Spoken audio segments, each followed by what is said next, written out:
Ahora sí, vamos a ver algunos ejemplos que nos van a enseñar mejor el concepto del monoteísmo. Como primer ejemplo está lo que explica la Kabbalah y el Hasidut, que la manifestación de Hashem en nuestro mundo ocurre de dos maneras: la trascendente y la inmanente. En otras palabras, Dios, por un lado, está más allá de este mundo y de la realidad mundana de nuestras vidas. Eso es trascendencia. Se llama Sobeb Kol Almin, que rodea o abarca los mundos, como todos si fueran una misma entidad. No está enfocado en la particularidad e individualidad de cada una de las criaturas, desde esta funcionalidad de Dios. Pero también al mismo tiempo está dentro de nuestro mundo y de nuestra experiencia, de nuestras vidas personales. Está muy atento y de hecho dándonos existencia a cada criatura y criatura en forma personal, supervisando en forma particular. Esto es el secreto que Hashem, por un lado, no interfiere con nuestro libre albedrío, que trasciende nuestras vidas cotidianas, se abstrae de tomar decisión por nosotros, o por lo menos de hacernos sentir que así es. Y después está la inmanencia, que es como él, por otro lado, está supervisando todo. Es la providencia. Nada se escapa de su supervisión. Y esto es una manifestación dual. Cuando uno estudia esto, dice, ¿cómo? Hashem no tiene una dualidad. Bueno, justamente, miren qué interesante. En hebreo, el valor numérico de la palabra sobeb, que rodea o abarca a todos por igual, es 70. Solo la palabra sobeb. Igual que la palabra secreto, que es 70. Entonces, ¿qué tenemos aquí? Que es un secreto, es un misterio para nosotros, al no estar conscientes, ¿no? De cómo Hashem puede no interferir. Él está, pero no nos hace sentir que está. Entonces él como que rodea, pero no en forma consciente, cada punto de la realidad. Esto es algo que trasciende la lógica humana, es un misterio. Por otro lado, su presencia, cuando está revelada dentro de cada uno de nosotros, que se llama Memale, que llena todo, todo y todo, Memale suma 111, que es la misma numerología que la palabra Pele. Pele es maravilla,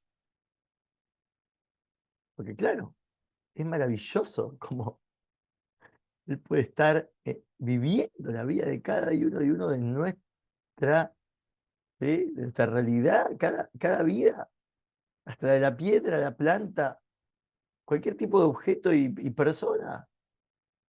Entonces es maravilloso.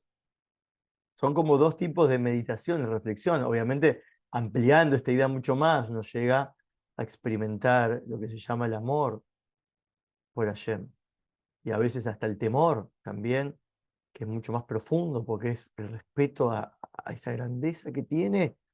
Entonces, cuando uno le dedica tiempo a esta idea como si fuera el título, ¿no? de una noticia, que dice mucho, llama la atención y te hace pensar, pero después está todo el artículo entero.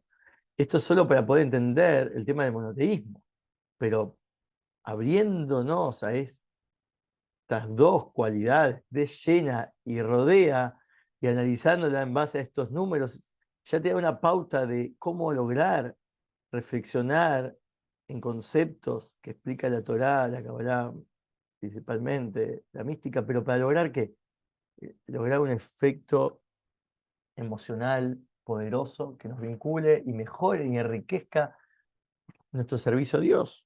Para eso está este conocimiento, para eso es que se dispuso ¿sí? No para ser conocedores solo de lo místico y lo profundo, presumir de ello, sino que acá estamos utilizando la mística y lo profundo. Se nos está habilitando el permiso para estudiarlo, pero porque se espera de nosotros un uso que mejore la calidad del servicio a Dios. El amor y el temor son como las alas, que remontan en vuelo a nuestro servicio a Dios. Lo inspira, el amor inspira para hacer, y el temor te inspira para alejarte de lo prohibido. Esas son pocas palabras. Y esto se logra meditando en lo que lleva a eso. Porque la mente es la que influye sobre las emociones. Más adelante veremos toda esta idea forma más en detalle, cómo funciona e interactúa el intelecto y las emociones. Por el momento es entender cómo esta dualidad tiene una relación tan poderosa entre estas dos cualidades que nos hacen conectarnos con el uno de la mejor manera. Parece que nos estamos como dividiendo a Hashem, pero es al revés. Justamente la suma de los valores numéricos de estas dos frases juntas. Sobeb kol almim, que él rodea todos los mundos. Y Memalé kol almim, que él llena todos los mundos. ¿Cuánto suma? 681. Lo mismo que la suma de Shamaim y Aretz, cielo y tierra. O sea que nuestra experiencia de la trascendencia de Hashem es similar al de los cielos por encima que los rodean, y la de su inmanencia es como sentir la tierra sobre la cual caminamos, que es como la base o el principio de nuestras vidas conscientes. Entonces podemos concluir que ya desde el comienzo, en el principio creó Elohim, los cielos y la tierra. Eso alude a la manifestación dual fundamental de Hashem, el creador en nuestras vidas, su manifestación rodeando los mundos o los cielos, y su manifestación permeando y llenando los mundos, la tierra. Eso es lo que quiere decir la primera frase. De hecho, la primera letra de la Torá es una bet, ¿sí? Que suma dos, alude a estas dos dualidades inherentes al mundo natural, ¿sí? Comenzando con la dualidad más básica, que es la de los cielos y la tierra, en donde estas criaturas manifiestan la dualidad del creador como trascendente y como inmanente. De hecho, muy interesante, como la primera letra de la Torá, que es la Bet, también alude a la palabra brajá, bendición, que empieza con la Bet. Y la bendición que estaba en mente de los inicios de la creación era la de los Kohanim, los sacerdotes. Los sacerdotes bendecían al pueblo con tres bendiciones individuales.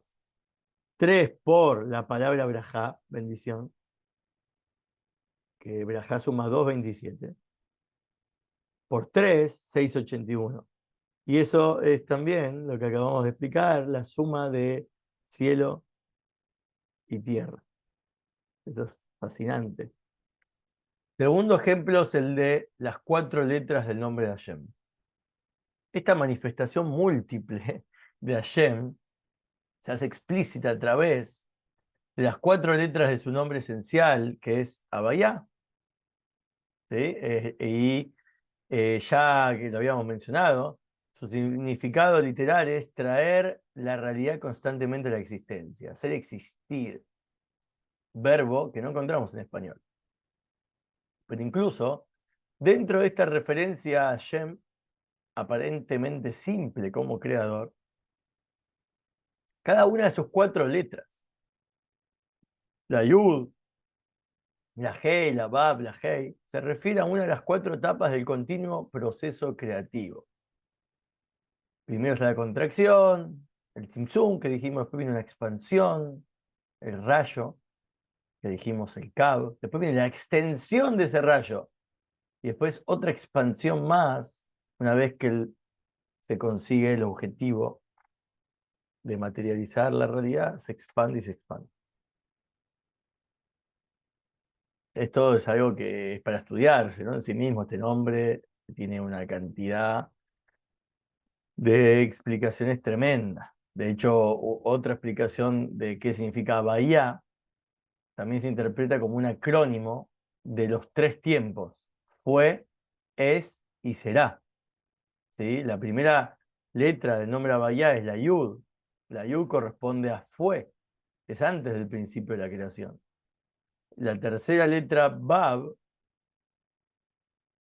a es, que es durante los 6 milenios de este mundo, por eso Bab es igual a 6, habla de lo que está sucediendo actualmente, estamos viviendo en los 6 milenios de este mundo. Y la letra Hei, que está en el segundo y en el cuarto lugar, que se repite, la letra que se repite, significa será. Es decir, la realidad del futuro, aludida en será, se manifiesta en dos planos. Como está representada por la repetición de la letra Hei. La G inferior, que es la segunda, simboliza la era mesiánica siguiente al presente orden del mundo, mientras que la primera G, o la G superior, como se le llama también, simboliza la revelación de Hashem en el mundo por venir, donde se encuentran las almas luego de desencarnarse de este mundo. Efectivamente, la conciencia del final, del mundo por venir, está asociada con el principio. ¿Sí? Porque la esencia de la luz infinita del creador ante la creación, y por eso la primera Hei precede a la Bab del presente.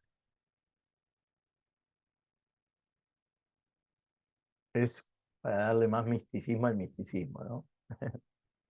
Bueno, respecto al tiempo, en verdad Yem es eterno. Más aún, está por encima del tiempo. El tiempo es una creación que no existe dentro de la luz infinita de Hashem antes del proceso creativo. Era la naturaleza eterna de Hashem. Se manifiesta de tres maneras: omnipresencia, omnipotencia y omnisciencia, o también llamada providencia divina. Ayerja Pratit, o supervisión particular. Cada una comprendiendo 4 niveles que corresponden a las 4 letras del nombre esencial de Hashem. O sea, estos tres se dividen en estas 4. Entonces, el creador se revela en manifestaciones aún más complicadas, también en 5, en 6, 7 o más facetas. Entonces, las enseñanzas místicas de la Torá están repletas, ¿sí?, de enseñanzas que utilizan modelos multifacéticos que describen la manifestación del creador de diferentes formas en nuestra realidad. Una de las más famosas es la de las 10 Sefirot, ¿sí?, que son emanaciones divinas de la creación. Después están los 3 atributos de misericordia divina y las 22 letras del alfabeto hebreo. Entonces tenemos una cantidad de descripciones de Hashem que supera, ¿sí?, los 3, los 4, de acá hay de todos los números.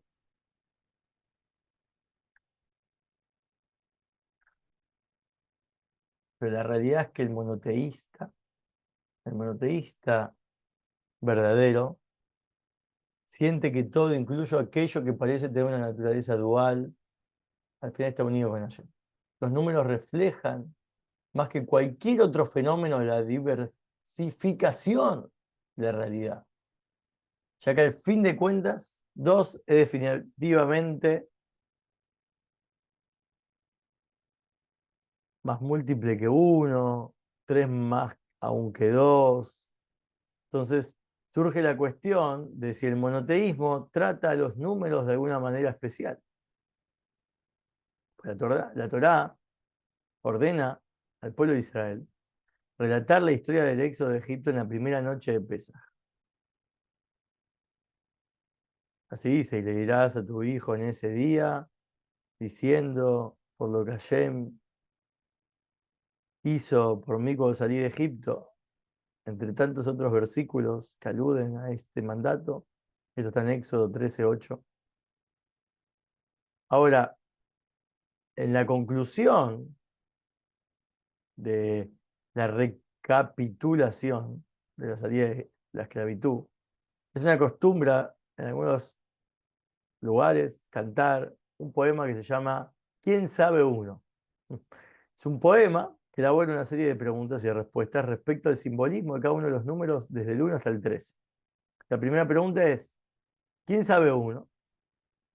Significando, ¿quién sabe qué simboliza el uno? La respuesta es, yo sé uno, uno es nuestro Dios, los cielos en la tierra. ¿Sí? Y ese es el estribillo de cada una de las fases. Por ejemplo, ¿quién sabe dos?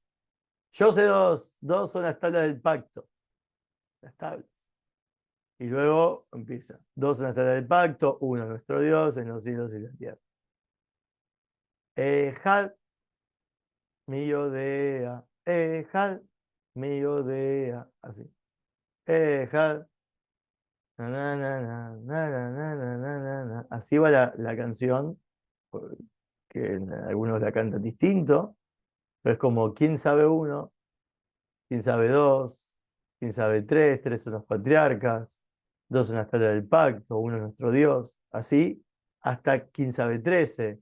13 son los atributos de misericordia, 12 son las tribus de Israel, 11 son las estrellas que Yosef soñó, 10 son los 10 mandamientos, 9 son los meses de la preñez, 8 son los días de la circuncisión, 7 los días de la semana, 6 son los órdenes de la Mishnah, 5 son los libros de la Torá, 4 son las matriarcas, 3 son los patriarcas, 2 son las tablas del pacto, 1 es nuestro Dios, los cielos y la tierra. Así va. Entonces vemos que todos los números, no solo del 1 al 13, ¿sí? Cualquier número posee un significado espiritual intrínseco, una parte de la conciencia colectiva del pueblo de Israel y de todos los pueblos cuyas almas y mentes están conectadas con la Torá. Por eso cada número revela un conjunto particular de manifestaciones divinas de la Torá, incluyendo aquellas que aparecen a primera vista como fenómenos mundanos naturales, como los 9 meses de embarazo. ¿Sí? Lo más importante para el monoteísta es que después de cada respuesta a cada número, ¿qué dice? El 1. Al final de todo, retornamos. No importa en qué número, porque esta canción, este poema se puede hacer hasta los números que uno quiera. Lo que está enseñando es que todo regresa al uno porque el creador único es el origen de toda pluralidad en nuestro mundo. Y ahora encontramos otro ejemplo más. En el Zohar, ¿sí? El texto clásico de la Kabbalah, y en otras fuentes también, como el Tanya, que es el Pentateuco. Son 5 libros, pero del Hasidut, del Hasidismo, hecho por el Alter Rebbe, es un compilado maravilloso. Tiene 5 libros tal cual el Pentateuco original de Moshe, solo que en este contesta todas las preguntas habidas y por haber que uno podría llegar a tener en el servicio a Dios. Y es muy importante también tenerlo en cuenta. Este libro, hay partes que son universales, partes que son no tan universales para estudiar. Particularmente el segundo libro del Tanya es muy importante que todos lo estudien, que es sobre la unicidad de Hashem, el creador y la creación.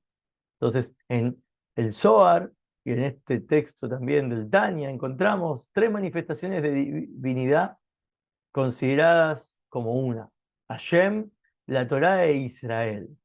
Así se dice que es como un conjunto. Esos 3 es uno. Así como hay una frase que dice en la filosofía judía, él, su pensamiento y el objeto de su pensamiento son todos uno. Él es el creador, sus pensamientos, la Torá, y el objeto que utiliza para pensar, Israel. Como ya se explicó, no hay nada en especial que distinga al 3 de cualquier otro número, ¿eh? Por eso no a confundir. Porque las complejas manifestaciones de Hashem se expresan a través de todos los números. Después de la contracción inicial de la luz infinita de Hashem, ¿sí? Que sería como después de la contracción del uno absoluto, puede y de hecho aparece ante la conciencia finita en cualquier número de manifestaciones que él desee. La unidad trascendente que existe en estas múltiples manifestaciones puede ser apreciada verdaderamente sin las equivocaciones o las malas interpretaciones que vienen producto de la falta de percepción o conciencia, que también es el origen de todos los pecados. Cuando uno le falta la conciencia, falta de percepción de la verdad. Entonces, el estado del ser, una vez que se desembarazó, por decirlo así, de nuestra conciencia finita, entonces ahora es capaz de percibir la divinidad como absolutamente uno. Eso es conocido en la Kabbalah como el mundo de emanación, Olam Atzilut, el estado superior de los 4 estados generales de la realidad descritos como mundos. ¿Sí? Sobre esto de 4 mundos hay que hacer una clase aparte. Si bien ya los mencionamos antes. ¿Cuáles son? La mente originaria de los 3 mundos inferiores de la creación. Es como que está Atzilut y después están los 3 mundos inferiores propios de la creación. Formación, sí, creación, formación y acción. Ellos tienden a separar, diferenciar y dividir. Por lo tanto, también percibir la realidad como plural y segmentada. Entonces, esta tendencia puede degenerar fácilmente en la idolatría. Como que en este mundo empieza a haber separación, fragmentación, división. Entonces, esa confusión puede provocar fácilmente que uno llegue a la idolatría. Entonces, la conciencia monoteísta, que comenzó con Abraham y se transformó en la herencia espiritual de todos los judíos, se origina en el mundo de la emanación. Gracias a ella se puede observar a través de la pluralidad de manifestaciones de la divinidad en el mundo que nos rodea y retener la fe perfecta en la absoluta unicidad del Creador. Pero claro, esto es para cuando el pueblo de Israel estuvo presente en el monte Sinai, entonces se hereda innatamente esta percepción. Pero ¿qué pasa con los que no recibieron esta herencia?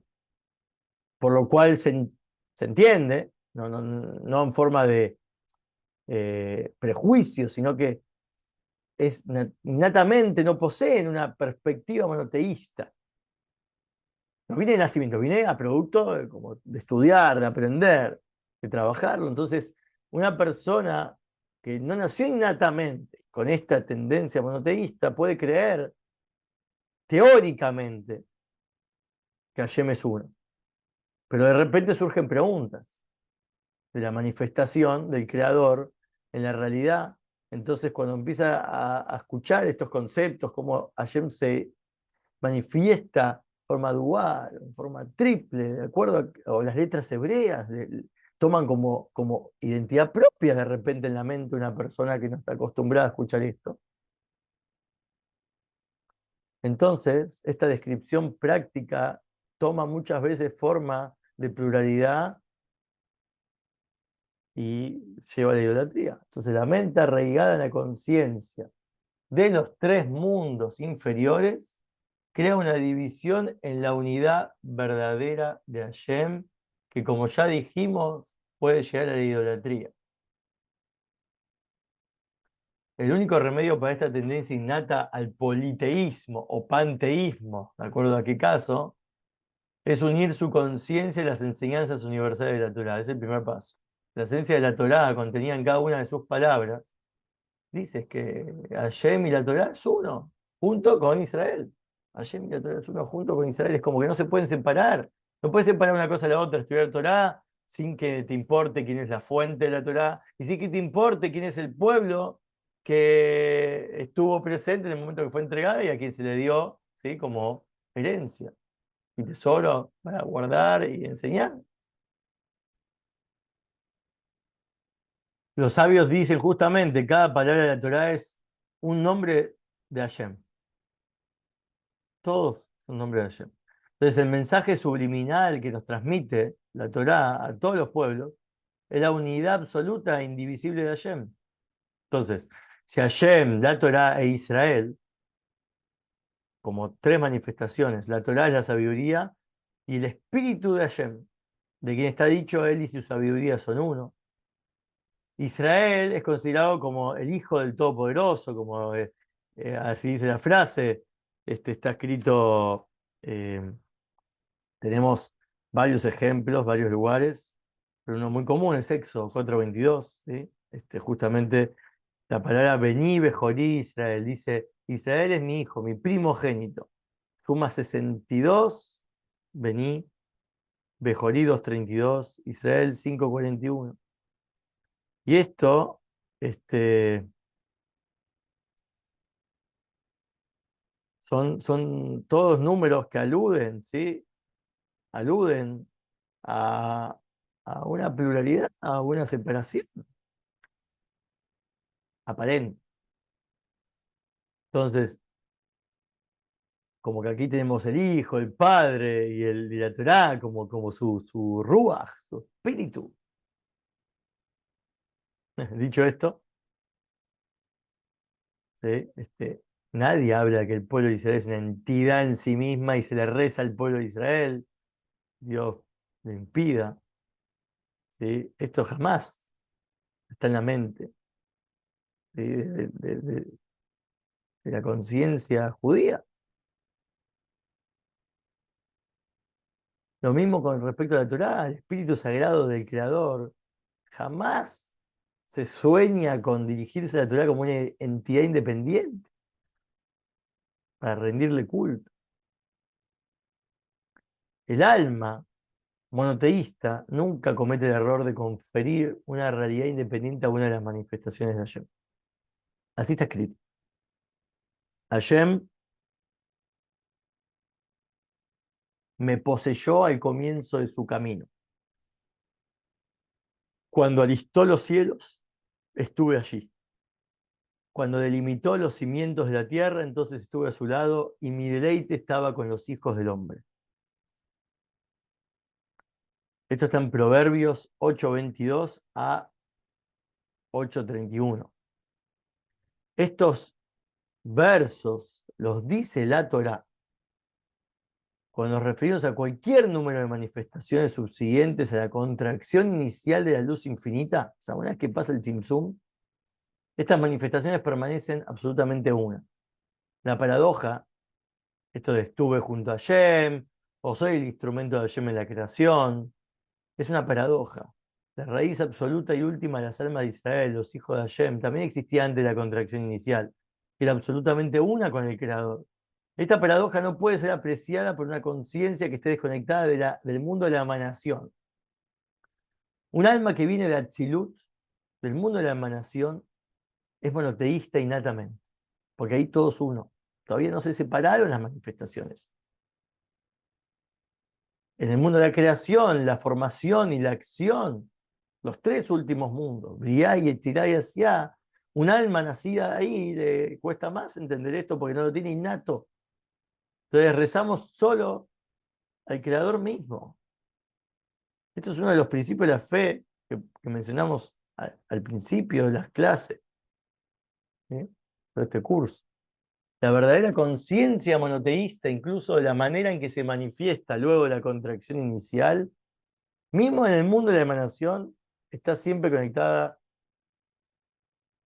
a la esencia de Hashem, tal como fue revelada en su luz infinita antes de la contracción inicial, que es la que trajo la pluralidad de sus manifestaciones a la existencia.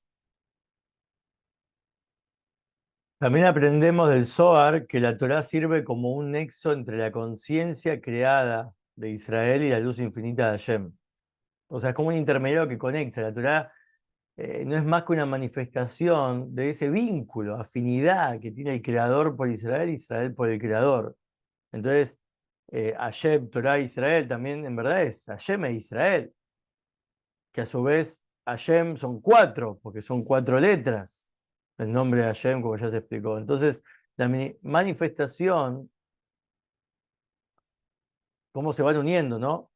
Pasamos de tres, pasamos a dos, ahora en verdad hay que entenderlo ahora Hashem como cuatro letras, que son diferentes procesos en la forma como él crea los mundos, o los cuatro mundos mismos también. Y después la nación de Israel también se divide, está el justo, siempre está el tzadik de la generación, que es la figura del justo mesiánico, siempre hay un Mashiach en cada generación. ¿Sí? Y después está el pueblo, el resto del pueblo, que se llama Knesset Israel en hebreo, la congregación de Israel. Y es como que se pueden reducir a definirse como hijo e hija de Hashem. El hijo es la figura del tzadik, del justo, hija es el pueblo. Es vista muchas veces, es definida como hija en muchos lugares. Bat Zion, hija de Zion, etc. Y al Mashiach lo llama mi hijo, ¿sí?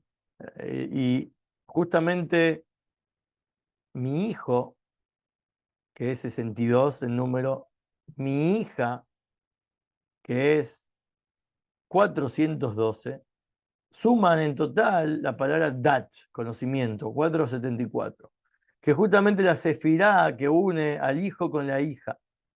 ¿Sí? Es como que vemos aquí cómo la comprensión esta de que Israel es hijo o hija del Todopoderoso nos permite entender las 4 letras de Hashem y formar la familia ideal. La familia ideal es papá, Hashem, mamá, la Torá, hijo, que es la figura mesiánica en cada generación, hija, la congregación de Israel. Entonces formamos Yud, padre, Hei, madre, Bab, hijo, Hei, hija. Todo uno. Solo que se utilizan estos términos, estas descripciones de diferentes elementos para enriquecer la comprensión del uno. Entonces, también cada mandamiento intenta manifestar divinidad en la tierra, ¿no? Y reflejar el secreto del nombre esencial de Hashem Havayá, el de las 4 letras. Y esto se expresa muy bellamente en la primera mitzvah de la Torá universal para todos, que es ser fructífero y multiplicarse. Ser fructíferos, prurbu, que de acuerdo con los sabios, en el Talmud, en Yevamot, en 61b, ahí dice que al menos uno tiene que tener un hijo o al menos una hija, ¿sí? De los dos géneros, emulando así a Hashem, formando una familia ideal. Es como para aprender y manifestar a Hashem. Ahora vamos a ver el origen erróneo de la Trinidad. ¿Qué pasa? Cuando una persona no es monoteísta, entonces su mente está arraigada a la pluralidad. Entonces, de la perspectiva no monoteísta, no judía, no propia de la Torá, el Padre, el Hijo y el Espíritu de sabiduría, ¿sí? Sabemos de lo que estamos hablando, parecen 3 entidades separadas. Entonces, el reclamo de algunos que la Trinidad debe ser vista como una unidad es impracticable, porque la conciencia no monoteísta es incapaz de unificar verdaderamente los tres y comprender que en esencia es uno. Entonces, una persona que no está habituada al estudio de la Torá, no nació en el seno del monoteísmo, percibe que cada uno de los 3 componentes tiene una personalidad tan fuerte en sí misma que como que existe independientemente. De hecho, algunos investigadores modernos explican que la fragmentación de la unicidad del creador en figuras separadas, como que cada una tiene un rasgo particular y se les atribuye como si fuera una deidad separada, es producto de la forma de pensar mitológica. Así pensaban los griegos, así pensaban los romanos. Entonces, la cristiandad también es un producto de las tradiciones mitológicas griega y romana, porque ellos conquistaron esos pueblos, ¿sí? Y entonces adoptaron la nueva religión esta, que es una mezclolanza de todos estos elementos. Entonces, tratar de decir que estos 3, esta Trinidad, en verdad son uno, no permite ¿sí? conectarse con la autenticidad de esta paradoja, la paradoja que vimos de este mismo concepto. Es decir, la creencia en una Trinidad no es más que la idolatría definida en la Torá, prácticamente. Es idolatría. Así lo dice Maimónides en sus leyes de Mahalot Asurot 11.7. También la Salahot de Abodá Zará de idolatría de 9.4. Y así también el Ran, que es uno de los comentaristas, lo dice. Está prohibido a todos los pueblos, no importa en qué forma, Ninguna persona tiene permitido creer en la Trinidad. Está prohibido, ¿sí? Porque es una de las leyes fundamentales, la primera de todas, de las 7 leyes noágidas, de los hijos de Noé. Por eso es esencial que la sabiduría universal de la Torá pueda ser explicada y entendida de tal manera que se pueda percibir la unicidad. Esto del monoteísmo no es un tema que uno puede pasar, salteárselo. Si uno quiere acercarse a Dios, cumplir con los preceptos. Ahora, ¿qué pasó? ¿Cómo se equivocaron en la interpretación errónea de la Torá? Porque claro, a ver, el intento de persuadir a otras personas que acepten sus creencias, ¿no? Uno está desesperado, que quiere que los otros asuman el credo de uno. ¿Está bien? Más que nada esto empezó sí, esto empezó a funcionar con los judíos que tenían menos educación religiosa. Entonces, ¿qué pasa? Los misioneros malinterpretaban o citaban erróneamente, a veces por error, no porque realmente lo hacían a propósito, las fuentes judías tradicionales. Vamos a ver un ejemplo. Hay muchos ejemplos, estos podemos dar horas, pero un ejemplo de esa interpretación distorsionada del texto bíblico que revela esta inconsistencia, ¿no? Porque es como la inconsistencia que de repente se encuentra y que da lugar al engaño, o brinda por lo menos eh, a las personas que escuchan esto como que no pueden entender, ¿sí?, las verdades de la Torá. Entonces, un pasaje particular es en Isaías, Yeshayahu. Se suele citar muchas veces para validar las falacias de los que creen en la Trinidad. A diferencia del texto de la Torá, es decir, los 5 libros de Moshe, el texto del resto de la Biblia, como los profetas, las crónicas, etcétera, no siempre pueden ser interpretados literalmente. Esto lo dice el Talmud y Maimónides, que la profecía de Moshe difería del resto de los profetas. Entonces, ayer mismo da testimonio de la profecía cuando dice que con él, Moshe, con él he hablado cara a cara, con ningún otro. Con él he hablado cara a cara y claramente y sin acertijos. ¿Está bien? Esto lo dice en Números 12:8. Entonces, el texto de los 5 libros de Moshe siempre tiene una interpretación directa o literal, junto con otros estratos de significados más profundos y no literales. Pero las profecías de los otros profetas registradas en la Torá demandan una interpretación exhaustiva, no literal. ¿Sí?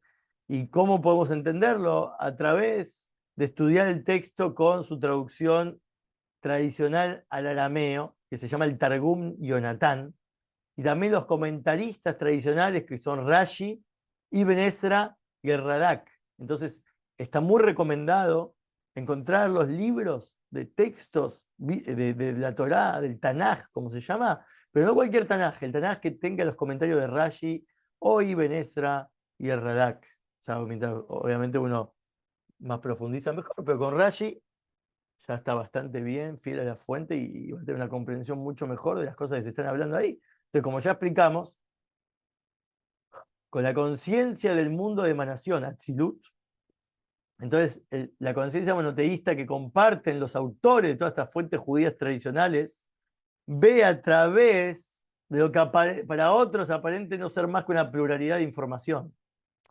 Es como que para algunas personas la Torá parece ser como un libro de leyes, moralejas, enseñanzas, cuentos, ¿sí?, obligaciones morales o incluso mística. Pero para la conciencia de Atzilut, acá es conectarse con Hashem, es espiritualidad. Y ese es el interés, ese es el foco monoteísta. El foco es que no importa qué parte de la Torah estemos estudiando, como dice, todo es un nombre de Hashem. Pero hay partes que hay que estudiarlas con más profundidad, con tal comentario, entenderle el contexto, etcétera. Pero lo que se busca, la intención, es conectarse con Hashem a través de este estudio. Y a través de este estudio comprender lo que Hashem quiere para nosotros también. Que por lo cual vinieron los comentaristas a tratar de clarificar las cosas. Por lo cual hay que agarrarse de ellos, del manto de ellos, que ellos ya se esforzaron durante tantos años y dejaron su vida para que nosotros podamos tener lo que se llama el Shulchan Aruch, que se llama la mesa servida, que ya es la ley, uno dice, acá te dice Dito lo que hay que hacer. Uno después dice, pero ¿por qué? ¿Viste? Siente como que el papá lo reta al niño, ¿no? Le dice, no, no quiero que comas la golosina, ahora se come la cena. Y el niño, claro, de la conciencia del niño, propia de los mundos Briay, Yetzirah y Asía, un niño cree que el padre es malo, o cree que el padre le está dando órdenes, cree que el padre es policía, juez, etcétera, de acuerdo a cómo se comporte, de autoridad. No está viendo el trasfondo, no está viendo el amor que tiene para con vos cuando te está privando de ciertos gustos, te está ayudando a entender, te está educando, te está forzando. Cuando el papá te pide agua, papá te pide que no comas golosina, papá se fue a trabajar, no te ve y uno dice se ausentó mucho tiempo y no está conmigo, no me quiere. No, es que está trabajando para tenerlo, que vos tengas lo que necesites, comprarte tu mochila, cuadernos, ir al colegio, etcétera, tener una educación. Y eso no lo puede ver un niño con mentalidad brillante y Yetzirah, lo ve una persona o que nace brillante de Atzilut, o es un adulto que al trabajar consigo mismo sale de esa conciencia pequeña a conciencia grande, amplia del asunto. Por eso hay que estudiar con los comentaristas, porque son todas personas que están desde Atzilut hablando. Entonces hay que conectarse con el Atzilut a través de sus palabras.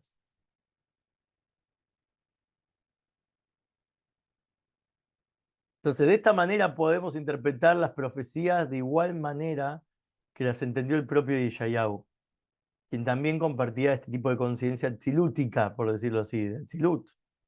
En el capítulo 48 de Yeshayahu encontramos los siguientes versículos. El 12 dice, escuchame Jacob e Israel, quien es llamado, yo soy él, yo soy el primero, yo soy el último. 13 dice, mi mano ha firmado también los cimientos de la tierra y ha extendido los cielos. Cuando lo llamé, comparecieron juntos frente a mí. 14 dice, todos ustedes reúnanse y oigan. ¿Quién entre ellos ha proclamado estas cosas? Aquel a quien Hashem ama hará su voluntad en Babilonia y su brazo será contra los caldeos. 15 dice, yo he hablado, incluso lo he llamado, lo he traído, pero esperará en su camino. 16 dice, acércate a mí, escucha esto. No he hablado en secreto desde el principio, desde el tiempo que fue allí he estado. Y ahora el Señor Hashem me ha enviado a mí, a su espíritu. ¿No? Bueno. Estos versos forman parte de una sección independiente de la profecía de Yeshayahu, por eso es que en el texto tradicional judío aparecen como una unidad separada que se llama parashá. ¿Sí? También parashá significa eso, como una sección, ¿no?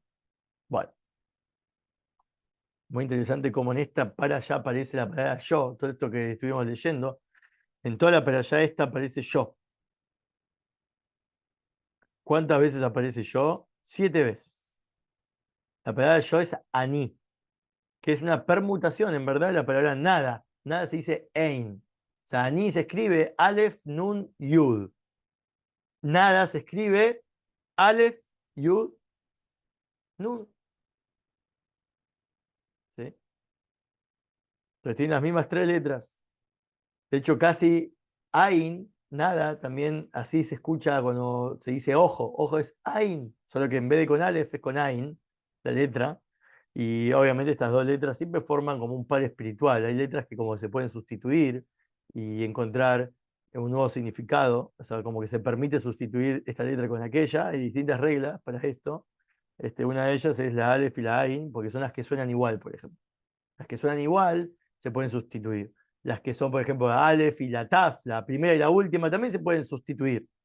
La primera y la última, la segunda y la anteúltima, etcétera. Como que en el orden de adelante para atrás o de atrás para adelante se pueden sustituir. Y así hay varias reglas, las que vienen de la misma forma de ser modulada, si es de la garganta, si es del labio, etcétera. Entonces son reglas de las letras lingüísticas, digamos, del idioma y los secretos para poder interpretar. Entonces, eh, Ain y Aleph son como si fuera para la Kabbalah alma y cuerpo, ¿sí? Entonces, la primera letra del alfabeto hebreo es Aleph, siempre dentro de la letra Ain. Ain, que es el ojo, porque dentro de la esencia interna del ojo está la nada misma, o sea, la nada divina. Ain, que es una como nada, en el ojo adentro, de la esencia, se halla. El secreto, por eso cuando uno mira los ojos a otro, puede ver su esencia, puede ver lo que le está pasando. Mírame los ojos, si no, no te creo. Mírame los ojos, decime la verdad. ¿No? Es como esa búsqueda de las miradas, es tan así profundo, porque ahí se ve esa nada. Es como, no puedes decir que ahí está, hay algo, ¿no? Manifiesto ahí del ojo que te dice que tal cosa es así, pero en esa nada se expresa todo, todo lo que le pasa. Bueno, de hecho, muy interesante como el profeta Zacarías, se llama Zacarías, Zacarías 4:10, describe a Shem como con 7 ojos. Obviamente no es literal, ¿no? Pero encierra este secreto como él juzga y supervisa la creación desde 7 perspectivas, 7 puntos de vista, como los 7 yo que hay en los versículos de Yeshayahu. Está bien, por eso es la idea que traje esto del yo 7 veces. Este, Aquí, entonces, con este versículo analizado, puesto aquí, vamos a analizar la última parte. Para los cristianos, cuando dice el Señor Hashem me ha enviado a mí y a su espíritu, ¿no? La frase total es: acércate a mí, escucha esto, no he hablado en secreto desde el principio, desde el tiempo que fue allí he estado, y ahora el Señor Hashem me ha enviado a mí y a su espíritu. La confusión comienza por identificar erróneamente quién, de quién se halla en uso de la palabra en cada parte del verso. Si es Hashem, está hablando de Yeshayahu, del mismo. El Targum, justamente, al principio del comentario de Rashi, explica que las palabras finales de Hashem en nuestro verso son: allí he estado. De acuerdo al Targum, el resto del verso fue dicho por Yeshayahu y solo esta parte fue dicha por Hashem.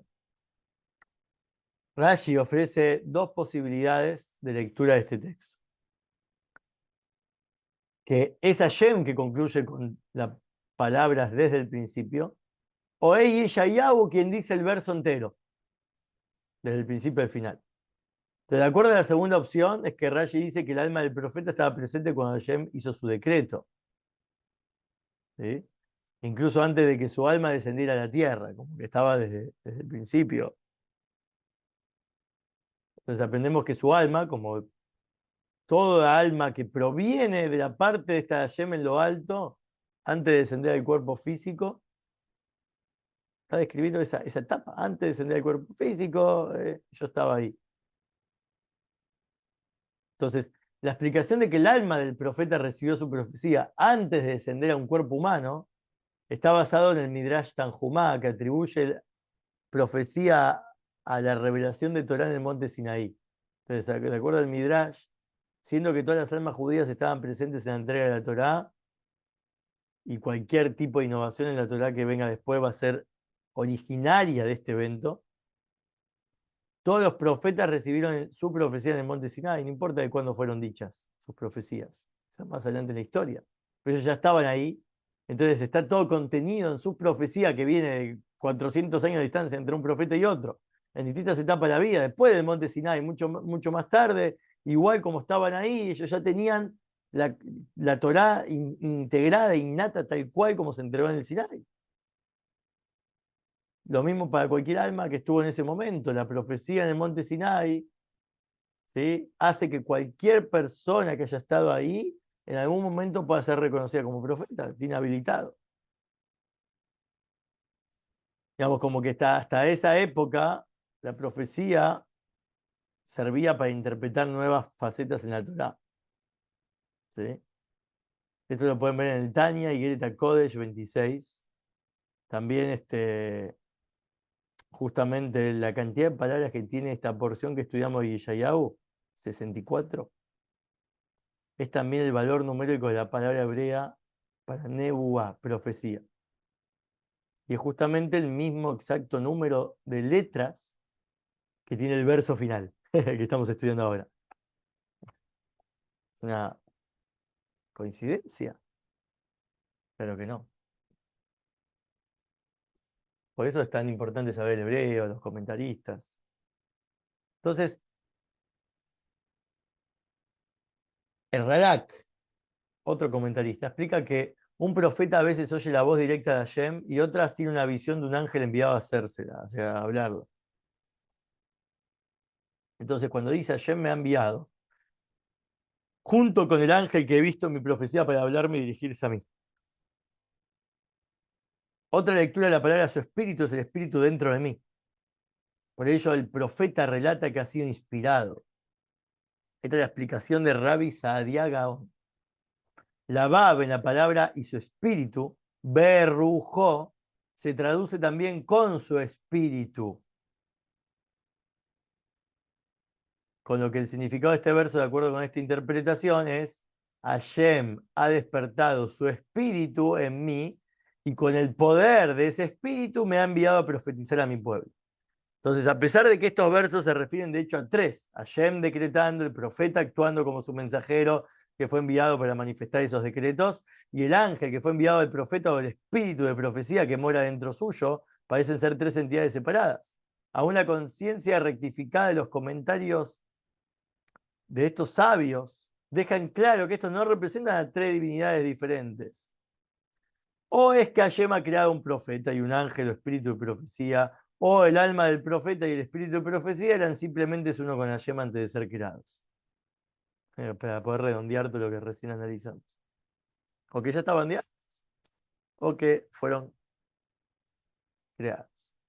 Podemos concluir que la verdadera conciencia monoteísta, que eso es lo que se llama siempre el judío en hebreo, Yehudí. Yehudí viene de la sefirá de Od, o del reconocimiento, Odá, dar reconocimiento, agradecimiento, es todo extenso la cantidad de cosas, pues el Modeaní, cuando uno reconoce que le devolvieron el alma. La tefilá está compuesta de la palabra Od en muchos lugares para dar alabanza, reconocimiento a Dios, agradecer, todo lo que supera la, la, la lógica. Entonces, obviamente, si uno lo ve empíricamente y lógicamente, empieza a fragmentar. Para poder entender el intelecto fragmenta, para poder entender el intelecto necesita detallar, necesita dividir, segmentar, y eso trae confusión, porque una mentalidad intelectual y no intelectual divina, es decir, intelectual divina es que su objetivo es conocer a Dios y usa su intelecto como instrumento para conocer a Dios y nunca va a fallar en el análisis, porque si algo lo hace dudar de la existencia de Dios, es que algo está entendiendo mal o está teniendo una mala intención para con el texto que está estudiando. Entonces, cuando uno tiene una conciencia judía, significa inherente, es que es monoteísta por innato, que puede evitar la lectura incorrecta del texto bíblico. Prácticamente se lo puede definir a alguien así, que no va a considerar que existe la Trinidad o como dijimos antes con respecto a todos los números posibles.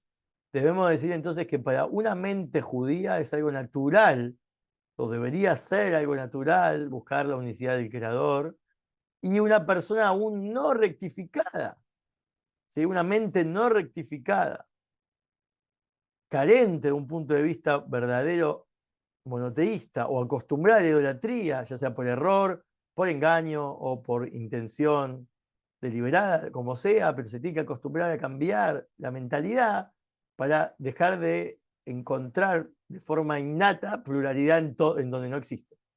¿Sí? Pues la búsqueda esa es al revés, es buscar en todo cómo la mente se te va y empezás a ver los nombres de Hashem y es como que te tienta cuando hablan de muchos nombres de Hashem, 72 nombres, el número 26, los 4 letras, las letras hebreas, que vuelan, me hablan.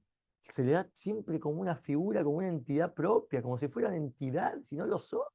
Es Hashem que te habla, en todo caso son hachas en mano de un hachador. Mínimamente, son instrumentos, herramientas de comunicación. Por eso hay que tratar de ir encontrando la manera que la mente de uno se vaya purificando, estudiando Torá, buscando con intención correcta conectarse con la esencia que está en la Torá, no llegando a confusión. Por eso se trata de evitar todos los conceptos místicos, cabalísticos, si no vienen con intención, como ahora en este curso, de dirigir a la persona a un camino correcto, el camino que tiene que hacer para servir a Dios mejor.